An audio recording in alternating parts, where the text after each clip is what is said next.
Fundación Libertad y Desarrollo presenta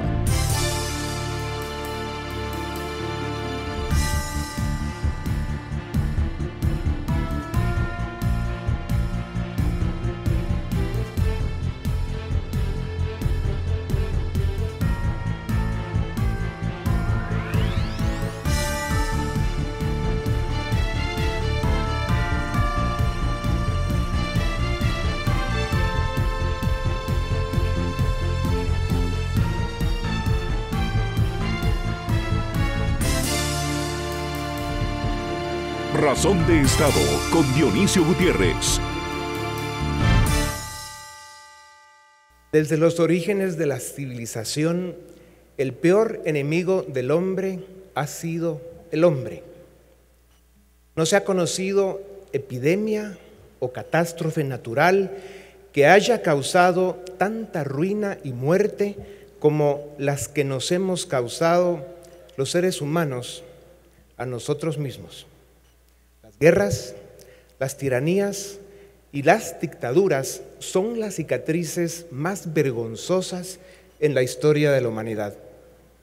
Venezuela, el país más rico de América Latina, vive la catástrofe humanitaria más severa en la historia del continente. Palabras como estas aparecen en la introducción del conmovedor e impactante documental Chavismo, la peste del siglo XXI. Un documental que expone con brutal claridad que para Chávez y Maduro el asesinato y la muerte son instrumentos de lucha política y que el hambre y la devastación personal son formas de sometimiento y control ciudadano. Simón Bolívar dijo: cuando la tiranía se hace ley, la rebelión es un derecho.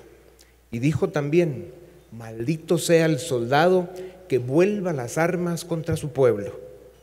Hoy, Venezuela vive momentos de lucha, de terror y de violencia, pero son momentos de esperanza y de oportunidad porque en la tierra de Bolívar se escuchan gritos de libertad. Esa tiranía logró dividir a la sociedad venezolana y el costo ha sido muy alto, pero hoy hay reconciliación y el pueblo venezolano está unido para lograr su libertad. Un pueblo de gigantes y de héroes que están dando la batalla de su vida para rescatar su democracia y conquistar su libertad. Hoy todos somos Venezuela. Hace 42 días la Asamblea Legítima de Representantes eligió a Juan Guaidó como presidente encargado de Venezuela y hoy, recién llegada a Guatemala, tenemos entre nosotros a su embajadora legítima y única representante de Venezuela, la señora María Teresa Romero.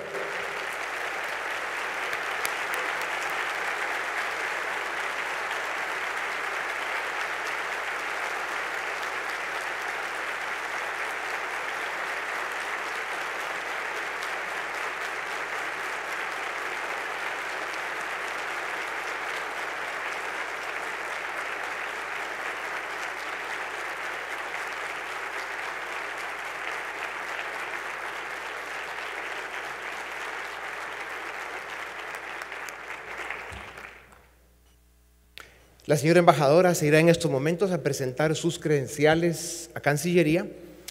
Si se enteran que pasó primero por acá, corremos el riesgo de que no le den el beneplácito, pero la vamos a despedir ahora. Señora embajadora, mucha suerte. Usted es bienvenida en Guatemala y estamos con Venezuela. ¡Viva la libertad! ¡Viva la libertad para Venezuela! ¡Viva la democracia para Venezuela!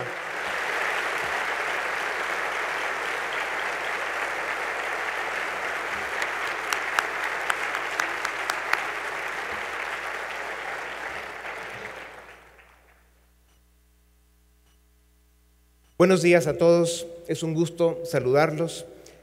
Amigos presidentes, gracias por estar en Guatemala. Una vez más, amigos de la sociedad civil, amigos de la prensa, señores amigos del cuerpo diplomático, señoras y señores, estudiantes, que tenemos un buen grupo de jóvenes por acá, lo cual nos alegra. Bienvenidos todos. Hace unos días, cuando reflexionaba sobre las ideas y los temas que compartiría con ustedes esta mañana, me preguntaba cómo llegó Guatemala a este momento tan difícil, a este punto de tanto deterioro e incertidumbre. El año pasado cumplí 40 años de ser un activista. Mi despertar cívico fue antes de los 20 años como estudiante, cuando me opuse públicamente a la dictadura militar y al movimiento marxista de los 70s y 80s. Luego llegué a la Cámara de la Libre Empresa, donde inicié Libre Encuentro hace casi 30 años, después de haber participado en el movimiento cívico que sacó del poder a aquel delincuente y aprendiz de dictador que está prófugo de la justicia en Panamá.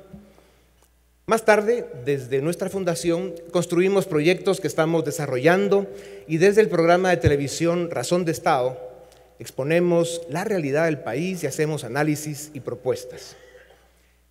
Después de más de 40 años de activismo, me encuentro en un país que sigue igual de pobre, pero con más desorden y agobiado por la angustia y la desesperanza, y encima con una epidemia de desconfianza y confrontación.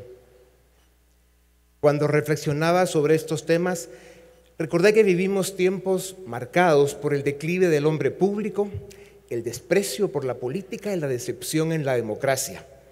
Esto representa una grave amenaza para la estabilidad y el futuro de las naciones. La causa del fracaso de los países está en la política, y en la política está la solución. Por eso es imprescindible rescatarla y devolverle el brillo y prestigio necesarios para que tenga la fuerza y la autoridad para cumplir con la razón de su existencia. Rescatar la política es una obligación ineludible de los ciudadanos, sobre todo de los jóvenes. Hoy celebramos que nos acompañen casi 200 jóvenes que están por este lado, entre 17 y 18 años, que pidieron participar en este evento. Los saludamos y les pedimos que sean los ciudadanos que Guatemala necesita. Lo que corresponde es pedir su perdón por el país que les estamos dejando. Espero que a sus hijos ustedes puedan contarles una historia distinta. Después del gobierno de Colom y Torres, pensamos que no era posible tener un gobierno más mediocre, más corrupto, más oportunista que aquel, en el que se llegó al extremo que pretendieron perpetuarse en el poder después de malgastar 4 presupuestos nacionales en programas clientelares que no sacaron a un solo pobre de la pobreza. Manipularon y secuestraron instituciones electorales y de justicia, persiguieron a críticos y opositores y se atrevieron a ejecutar un divorcio fraudulento como capítulos de una conspiración para llevar a Guatemala al chavismo y al tenebroso socialismo del siglo XXI. Les falló su plan. No todos lo vieron y pocos lo recuerdan. Después de aquello, con las instituciones secuestradas por el Estado criminal que tiene a Guatemala prisionera, llegó el presidente Pérez Molina, que como el gobierno anterior siguió traicionando al pueblo que lo eligió con otras formas de voracidad, ambición y cinismo. La casa presidencial siguió siendo una cueva de ladrones y como tenía que ser, aunque no están todos los que son sus ocupantes, en 2015 terminaron en la cárcel, porque para su mala suerte, como dicen, se puso las pilas Aquí hay micrófonos y el gobierno y algunas burbujas tiemblan cuando escuchan esta palabra. La CICIG.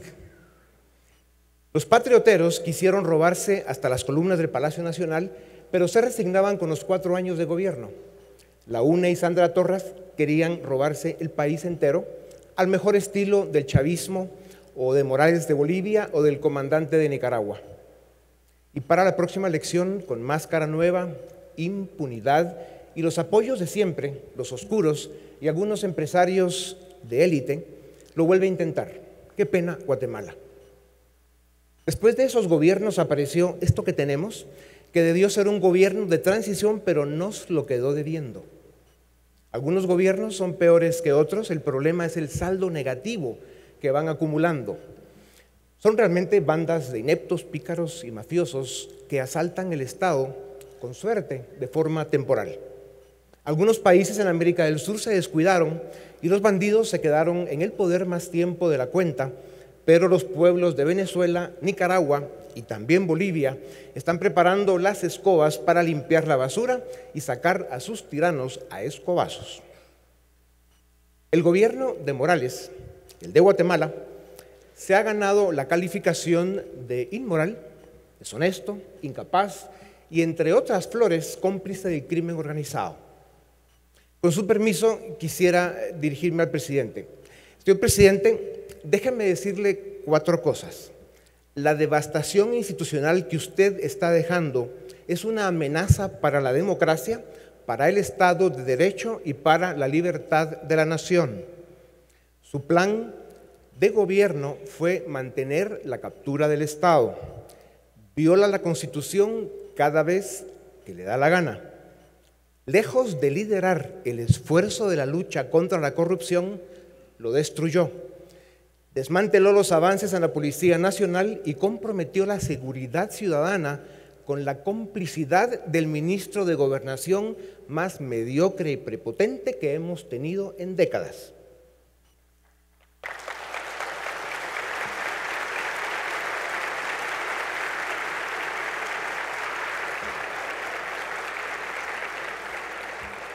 Así es, presidente. Durante estos casi 4 años de vergüenza, Guatemala bajó casi en todas las calificaciones. Su gobierno, en lugar de fortalecer el Estado, dar brillo al sistema de justicia, confianza a la economía y alivio a los graves problemas sociales, se dedicó a decir mentiras, esconder sus delitos y proteger sus intereses. Faltan 10 meses para que esta pesadilla termine, sin ninguna garantía de que otra no vaya a empezar. Solo esperamos que cuando ustedes se vayan, presidente, se encuentren con la justicia y el Estado de Derecho que tantas veces han violado.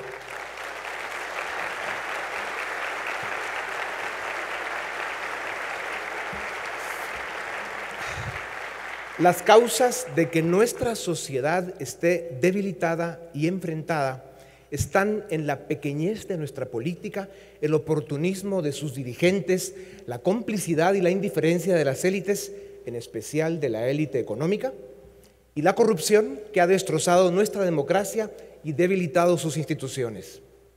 Grupos marginales pero poderosos de la sociedad están perdidos en sus miserias y egoísmos, en la indiferencia y la frivolidad.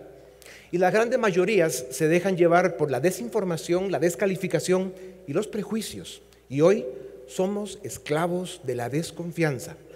Nos cuesta creer en algo o en alguien. Hemos construido una clase política inservible, un reflejo de nuestras élites, una manifestación de la quiebra moral y la decadencia de tanto bandido que se hace llamar político. Demasiados de los candidatos a alcaldes, diputados y presidentes son delincuentes y deberían estar en la cárcel, pero representan intereses que son parte de una cultura que debe cambiar. Votamos, pero no elegimos. Estos son los síntomas de la verdadera tragedia de Guatemala, el subdesarrollo político. También lo llaman el fracaso de las élites o la decadencia de la aristocracia hereditaria, ya sea esta política, ideológica o económica. Gente egoísta y vulgar a la que le tocó llegar a posiciones que no llena ni entiende, y es precisamente en la política donde causa devastación. Promulgan leyes que no cumplen, fundan instituciones que no respetan y a la sombra de la defensa de una falsa soberanía niegan y esconden el secuestro del Estado y el grado de criminalización que ha alcanzado la política. Tenemos candidatos de ocasión que aparecen cada 4 años y lejos de proponer un proyecto de Estado y señalar los errores del gobierno, la mayoría son sus cómplices y ofrecen lo que saben que no van a cumplir para ganar una elección sin la más mínima idea de lo que es gobernar. Estos escenarios son el preludio de los caudillos que terminan de dictadores. En nuestro sistema de educación, más de 1 millón de niños no van a la escuela porque están destruidas y los que van tienen hambre y no aprenden. Las causas: abandono, corrupción y la más infame dirigencia sindical que país alguno haya visto. con un delincuente al mando,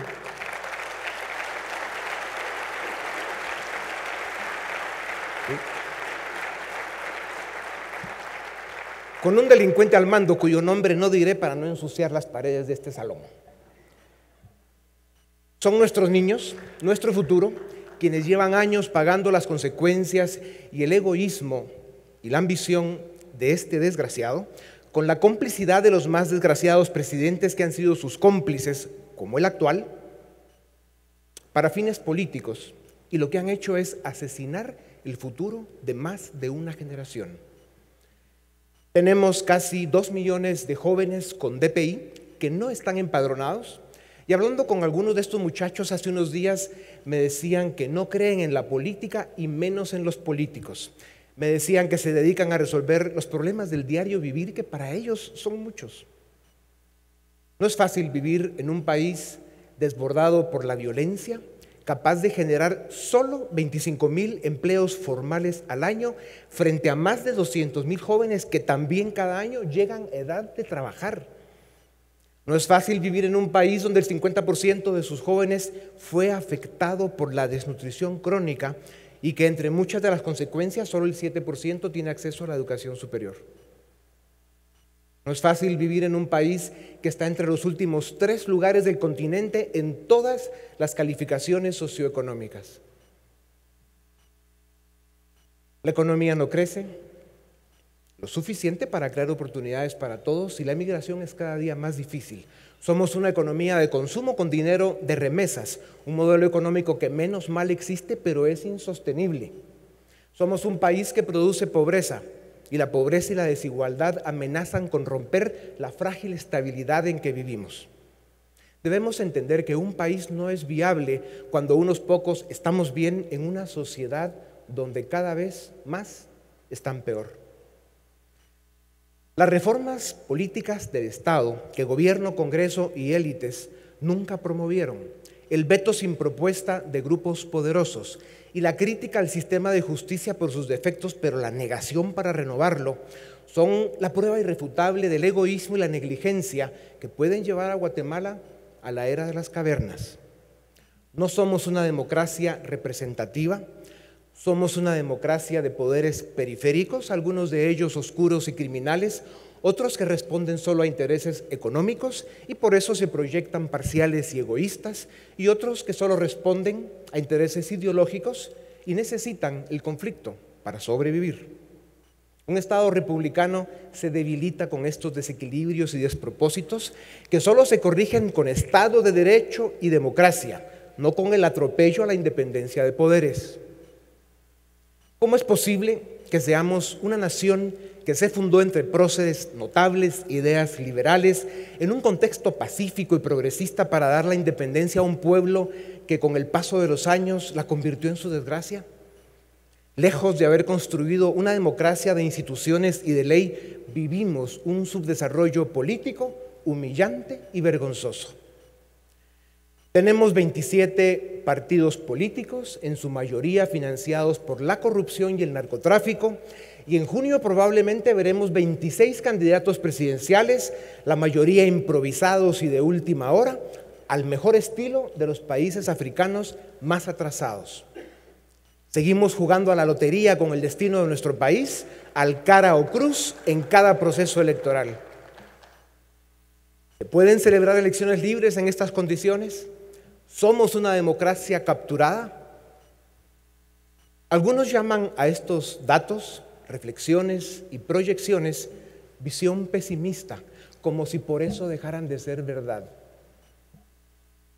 La nación pasa por un momento de incertidumbre, frustración y desesperanza, por un momento de suma gravedad que no permite proponer ni prometer soluciones fáciles. Quien lo haga no construye democracia, practica la demagogia. Y este año de eso veremos mucho. El problema es que el tiempo se nos acaba y hoy, más que indispensable, es urgente la reforma política del Estado, en especial las reformas al sistema de justicia y la ley electoral. De esto depende la estabilidad, la convivencia y la sobrevivencia misma del Estado. Cada 4 años Desempolvamos la democracia para luego olvidar nuestras responsabilidades ciudadanas y en vez de ser ciudadanos activos, somos testigos pasivos de gobiernos que desgobiernan y secuestran el presente y el futuro de la nación. Necesitamos reivindicar el respeto en nosotros mismos y demostrar al mundo que somos una nación posible, civilizada y con voluntad de progreso. Y para eso es indispensable el compromiso del ciudadano y su ingreso a la mesa pública del debate de las ideas y las propuestas. Fundación Libertad y Desarrollo es un tanque de pensamiento con capacidad de análisis y propuesta, y en cada oportunidad que tenemos insistimos en que Guatemala necesita partidos políticos que son instituciones sólidas, respetables, permanentes, democráticas y transparentes. Sostenemos que el fundamento de la sociedad liberal lo constituyen partidos fuertes y ciudadanos presentes, un sistema electoral cristalino, poderes y cortes independientes, libertad económica y orden fiscal. Estamos convencidos que necesitamos movimientos de izquierda liberal que hablan de respeto a la propiedad, la competencia y la productividad, y movimientos de derecha liberal que hablan de programas sociales y solidaridad. Necesitamos partidos que se alternan en el poder y dan continuidad a políticas públicas que responden a un modelo de desarrollo gestionado por una tecnocracia profesional y permanente. Una tecnocracia formada en una buena escuela de gobierno con valores y excelencia. Para lograr esto es imperativo que los partidos políticos recuperen el respeto y la autoridad como interlocutores entre pueblo y Estado y que sean la primera línea de defensa para preservar la democracia y la república. La sabiduría y la honradez que necesitamos para enfrentar los extraordinarios desafíos de la nación parecen distantes e inalcanzables, pero a pesar de todo, a pesar de cualquier cosa, debemos intentarlo.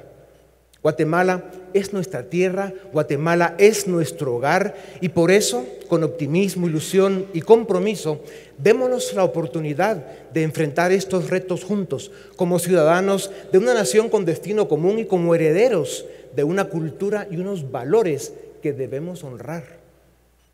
Como las sociedades exitosas, encontremos en la democracia liberal y republicana, con Estado de Derecho, el camino a la libertad y al desarrollo integral de la nación. Alcemos la mirada y veamos más allá, donde ponen la vista los hombres y mujeres de Estado. Alcemos la voz y pidamos la palabra para dar el grito ciudadano que exige justicia y seguridad, que pide condiciones para construir oportunidades para todos, que demanda un Estado digno, respetable y respetado. Un grito ciudadano que se escuche en el mundo entero y que con claridad indiscutible afirme que Guatemala quiere vivir en democracia y libertad. Muchas gracias.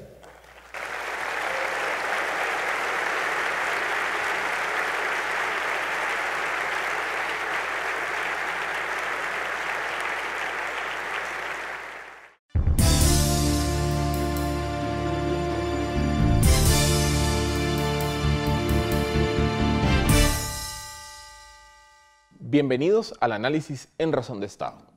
En este año 2019, año electoral, la Fundación Libertad y Desarrollo presenta a la ciudadanía guatemalteca una serie de encuestas de opinión pública. Y en esta noche presentaremos la primera de ellas correspondiente al mes de marzo 2019. Para iniciar es importante poner en contexto el marco metodológico de la encuesta que se estará presentando esta noche. Esta encuesta fue realizada por la empresa Sid Gallup de Guatemala, empresa que tiene más de 20 años de experiencia de trabajar en el mercado local, realizando diversas investigaciones de opinión pública. Los datos fueron recolectados entre el 16 y el 25 de febrero de 2019. Y el universo, es decir, el grupo objetivo, el cual fue sujeto de este estudio, fueron ciudadanos guatemaltecos mayores de 18 años que estuviesen empadronados. Para esta encuesta se utilizó una muestra de 1.258 entrevistas, con lo cual el margen de error de este estudio es de más o menos 2.8%. Y se utilizó una metodología de definición aleatoria de la muestra que garantiza que los 1.258 entrevistados son una representación fidedigna de las diferentes estratos y segmentos que corresponden a la ciudadanía guatemalteca. El primer dato que se presenta producto de esta encuesta de opinión pública es una pregunta que mide la percepción del ciudadano guatemalteco en relación con la situación general del país. Y para ello la pregunta lo que plantea es si en relación al año pasado el entrevistado considera que la situación de Guatemala está mejor, peor o se ha mantenido igual. Y vemos en los datos que un 50% de los guatemaltecos considera que de 2018 a 2019 la situación del país ha empeorado, mientras que un 41% de guatemaltecos considera que se mantiene igual. Tan solo un 7% de los entrevistados planteó una respuesta optimista en relación a que el país ha mejorado. Esto nos dice que arrancamos el proceso electoral y el proceso de campaña política en un contexto de mucho pesimismo social y de sensación que el país no avanza por la ruta correcta. La segunda pregunta que planteamos esta noche es ¿cuál es la principal problemática que afecta a Guatemala? ¿Cuál es el principal problema de país? Y como se darán cuenta, 24%, es decir, prácticamente 1 de cada 4 guatemaltecos, señala que el principal problema que afecta a nuestro país es la falta de empleo. Un poco atrás, 21% de guatemaltecos, estamos hablando 1 de cada 5, señala que es la inseguridad el principal problema de país. Mientras que 17% de los guatemaltecos señalan que la corrupción es el principal problema que afecta a nuestro país. Atrás vemos 11% de menciones que señalan la mala calidad de los hospitales, 7% el alto costo de vida, 7% señala el fenómeno particular de las extorsiones, 4% el mal estado de las carreteras y 3% la mala calidad de escuelas y de educación. ¿Esto qué nos dice? Que el ciudadano guatemalteco, de cara al proceso electoral 2019, está preocupado básicamente por 3 grandes temas. La situación económica del país, que se manifiesta tanto en la falta de empleo como en el alto costo de vida, la inseguridad y particularmente el fenómeno de las extorsiones y el fenómeno de la corrupción. A continuación, presentamos esta gráfica, este plano cartesiano que tiene 2 ejes. Esta gráfica nos permitirá medir cuáles son los temas que el guatemalteco quiere escuchar en el siguiente proceso electoral. Y para ello, la metodología de esta medición será la siguiente. En el eje horizontal, ustedes encontrarán una escala de 0 a 100 y la calificación es 0, es que está en contra, 100 es que está a favor. ¿Qué quiere decir esto? Plantearemos una serie de temas y le preguntaremos al ciudadano si ese tema está a favor o en contra. Dependiendo de su posición, así aparecerá en el eje horizontal. Mientras que en el eje vertical, los entrevistados nos señalan qué tan importante cree que es ese tema para la elección. Veamos algunos ejemplos concretos. Primer tema. El tema es propuestas para generar empleo. Si se dan cuenta, el 94% de los guatemaltecos, que se ve reflejado aquí en el eje horizontal, está a favor de que se presenten propuestas para generar empleo. Y en el eje horizontal se dan cuenta que un 81% de los guatemaltecos señala que es un tema importante para la elección. Y este dato se concatena con la medición que presentábamos anteriormente. Si el principal problema de país es la falta de empleo, vemos cómo la relación de estar a favor del tema y la importancia que el ciudadano le da de cara a la elección es bastante alta. Pero ocurre algo similar con el segundo tema, y es que se le preguntó al ciudadano si está a favor del aumento del salario mínimo. Un 91% de guatemaltecos dijeron que sí, mientras que un 85% señalaron que este es un tema importante para la elección. El tercer tema evaluado es si está de acuerdo en dar alimentos para familias en situación de pobreza. Y se van a dar cuenta que un 87% de los guatemaltecos está a favor que se dé alimentos a familias en situación de pobreza, mientras que un 81% en el eje vertical señala que este es un tema importante para la elección. El cuarto tema evaluado, si el guatemalteco considera o está a favor de la construcción de carreteras de peaje, es decir, carreteras que el ciudadano pague por utilizarlas. Un 65% de los entrevistados señaló que está a favor de que se construyan carreteras de peaje y un 66% cree que es relevante que este tema se discuta en las elecciones. Pasemos al siguiente bloque. Aplicar la pena de muerte. Un 62% de los entrevistados está a favor que se aplique nuevamente la pena de muerte, con un 70% de los entrevistados señalando que este es un tema importante para la elección. El sexto tema es que el ejército salga a las calles a patrullar. Vemos que el 90% de los guatemaltecos está a favor de ver al ejército en las calles y un 84% cree que es un tema relevante para la elección.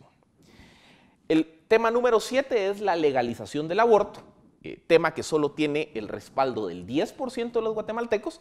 No obstante, 62% cree que es un tema que se debe discutir.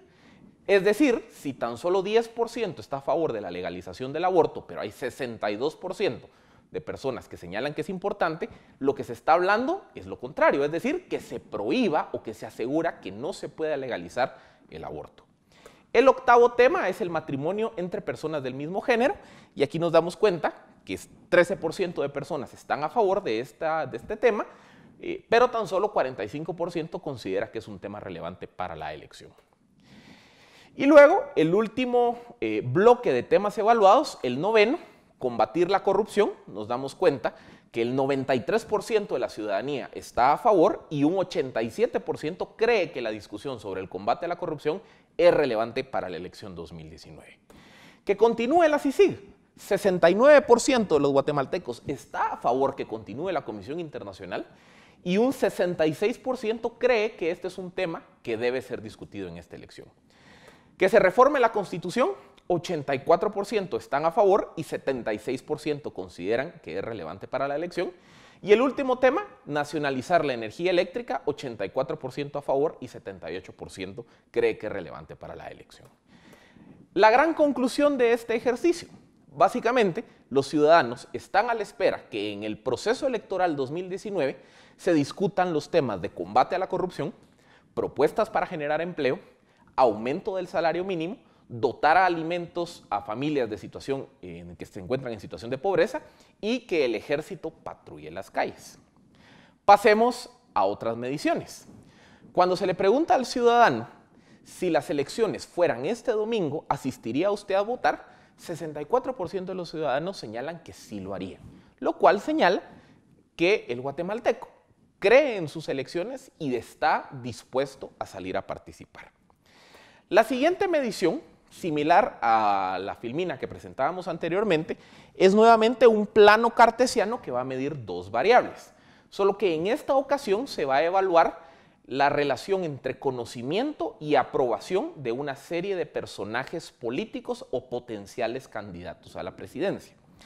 Nuevamente, se utiliza el ejercicio de los ejes horizontales y verticales para medir las dos variables. El eje vertical, empecemos por ahí, medirá el nivel de conocimiento que tengan los candidatos por la ciudadanía, mientras que el eje horizontal evalúa si la opinión del ciudadano es favorable o no respecto de ese candidato. Y a la hora de generar las preguntas sobre los potenciales candidatos a la presidencia, nos damos cuenta que Sandra Torres aparece con un alto nivel de conocimiento, en torno al 86%, y un 51% de opinión favorable. Luego, la candidata del Partido Valor, Suri Ríos, aparece con 60% de conocimiento y 58% de opinión favorable.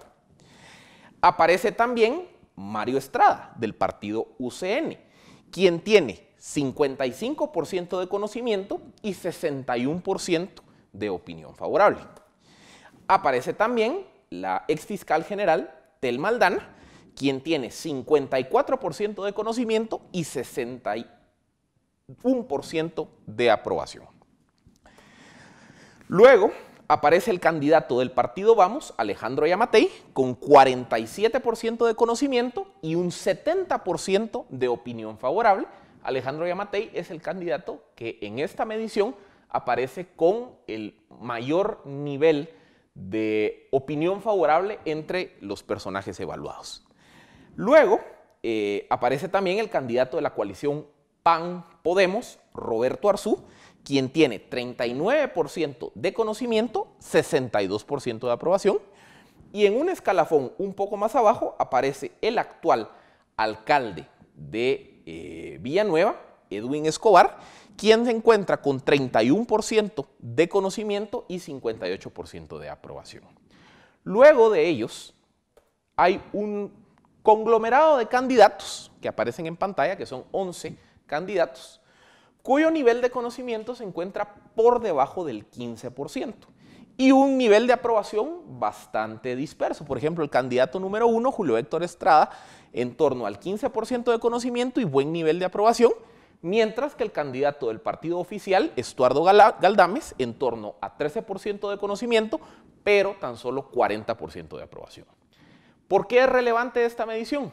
Esta medición permite evaluar qué personajes políticos son conocidos por el electorado y sobre el grado de conocimiento que tengan los candidatos, quiénes caen bien y quiénes no caen tan bien.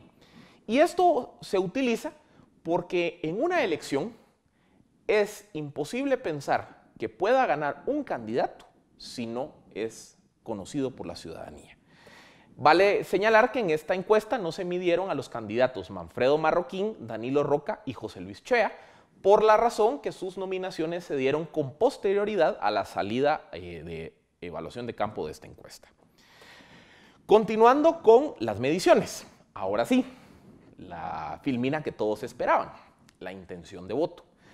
Al preguntarle al ciudadano y solicitarle que escoja el candidato por el cual probablemente votaría, vemos que aparece en primer lugar de la encuesta con 17.7% de intención de voto la candidata del partido UNE, Sandra Torres.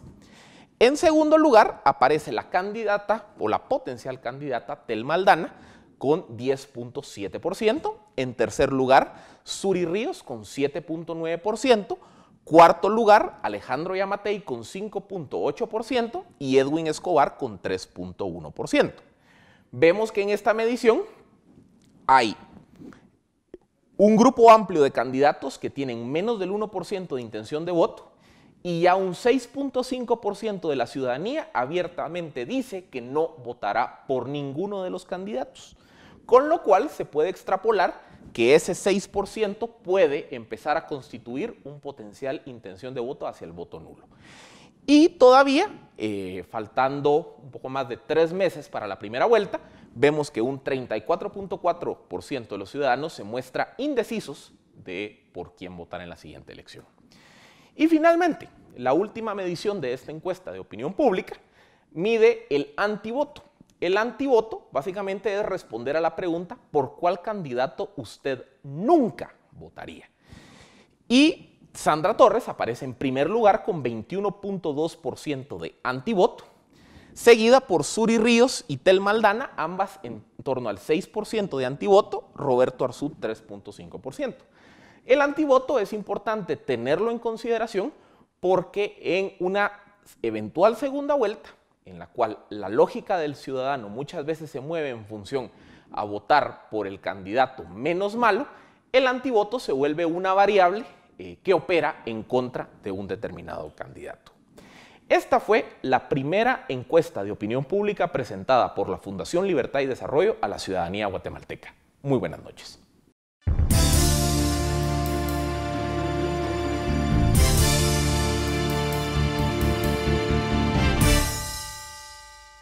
Bienvenidos a nuestra entrevista en Razón de Estado. Hoy tenemos el gusto de presentarles al presidente Jorge Tuto Quiroga.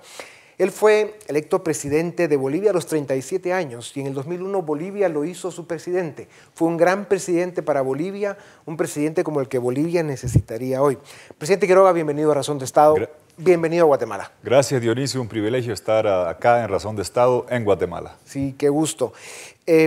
Leer tu hoja de vida nos tomaría todo el tiempo que tenemos, pero hablemos del tema Venezuela y lo que está sucediendo en Bolivia y ese intento de rescatar finalmente la democracia en Bolivia para que sea plena, grande, como los bolivianos se lo merecen. Te seguimos viendo con un nivel de compromiso y de entrega por la causa venezolana admirable, algo que estoy seguro el pueblo venezolano sabrá agradecerte. Acaba de estar con Guaidó, con el presidente Juan Guaidó en una reunión de las varias que has tenido. Cuéntanos, ¿cuál es tu lectura de lo que está pasando en este momento en Venezuela? ¿Cómo ves el regreso del presidente Guaidó a su país y que Maduro y su banda de criminales no se hayan atrevido ni a tocarlo? A ver, no cabe duda, Dionisio, que Venezuela es el corazón de la lucha que se va a dar las próximas semanas y meses. El régimen, inspirado por el Foro de Sao Paulo de Venezuela, está intentando crear 4 Cubas, la original, cuasi nonagenaria de la isla, la de Venezuela, la de Nicaragua y después la de Bolivia. Y si te fijas, son los regímenes que llevan más tiempo en el poder. Los señores de Cuba llevan más tiempo gobernando que yo viviendo. Los de Venezuela 20 años, los de Nicaragua, Bolivia llegando a los 15 años. El continuismo es la base y el germen del autoritarismo.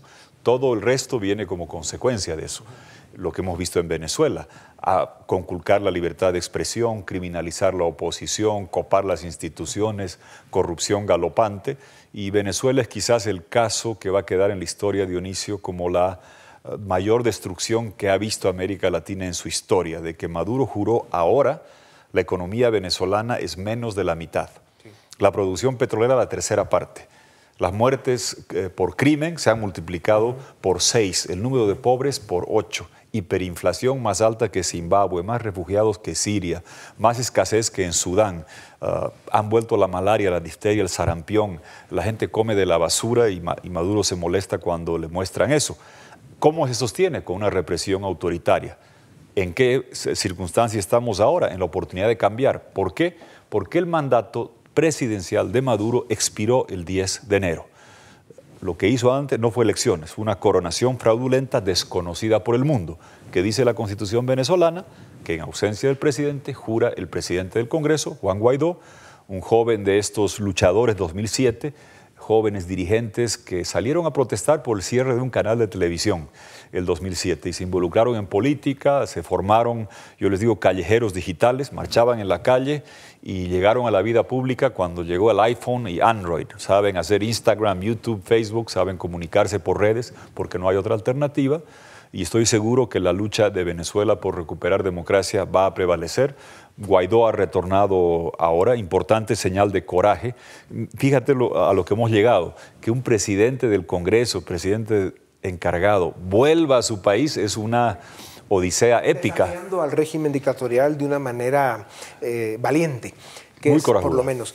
Presidente Quiroga, este es un momento importante para Venezuela. En los 20 años de dictadura, probablemente esta sea la primera vez que vemos una ventana de oportunidad real, grande, que no se puede perder, hay que aprovecharla.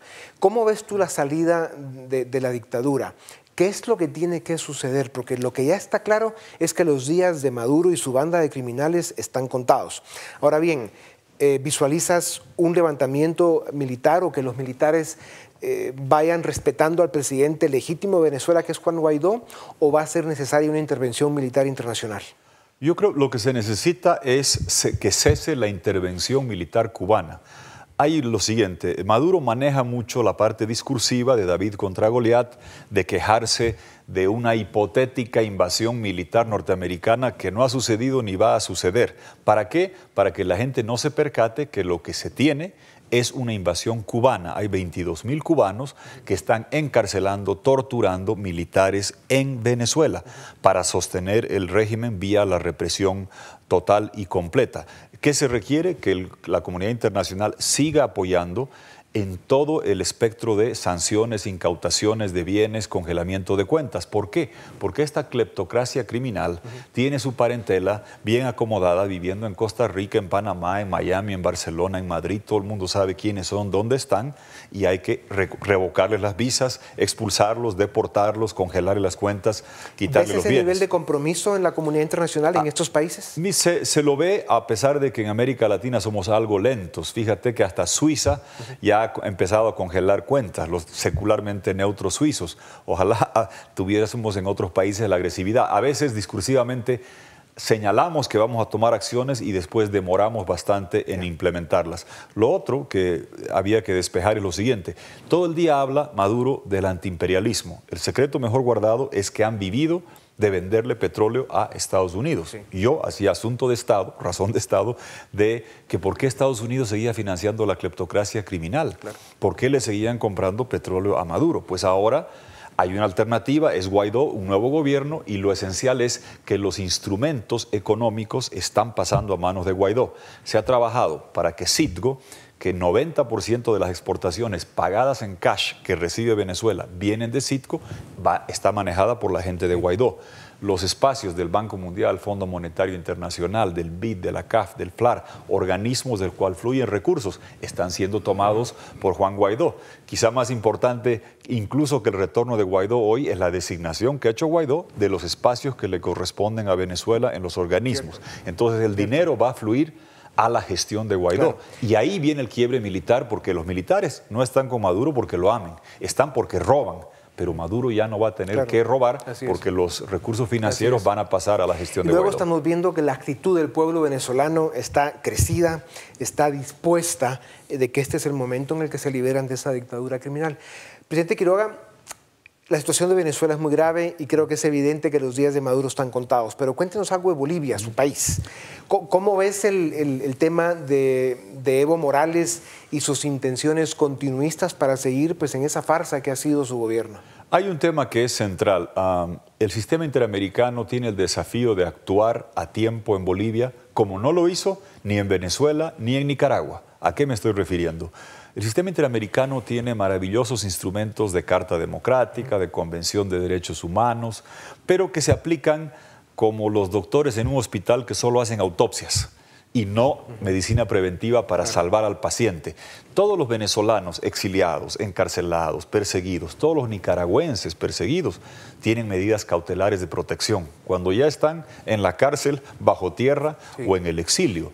El sistema interamericano debe actuar a tiempo. No lo hizo en Venezuela, no lo hizo en Nicaragua, en Bolivia lo puede hacer. ¿Cómo? Absolviendo una simple consulta.